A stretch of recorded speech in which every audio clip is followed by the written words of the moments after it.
Good morning students.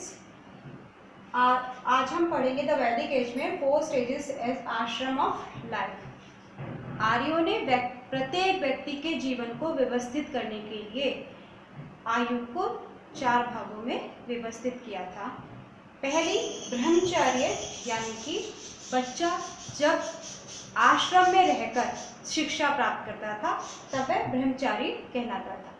दूसरी अवस्था है गृहस्थ आश्रम की, जो यह अवस्था पारिवारिक जीवन से संबंधित थी।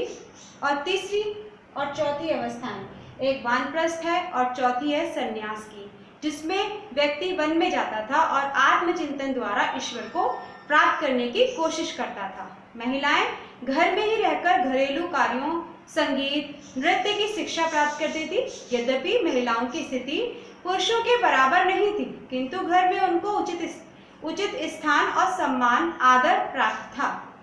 आज की महिलाओं को समाज में पुरुषों के समान अधिकार प्राप्त है, ऐसा तब उस समय नहीं था।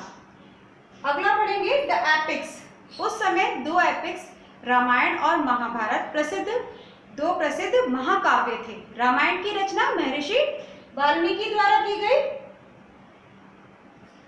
रामायण की रचना महर्षि वाल्मीकि द्वारा संस्कृत भाषा में की गई। इस ग्रंथ में कौशल के राजा दशरथ के पुत्र मर्यादा पुरुषोत्तम राम के आदर्श जीवन और कार्यों का वर्णन भी किया गया है।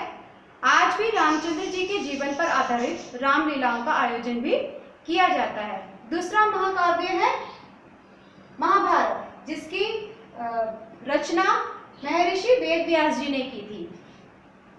इस महाकाव्य में कुरु वंश के कौरवों तथा पांडवों वंश के पांडवों की कथा मुख्य रूप से दी गई है।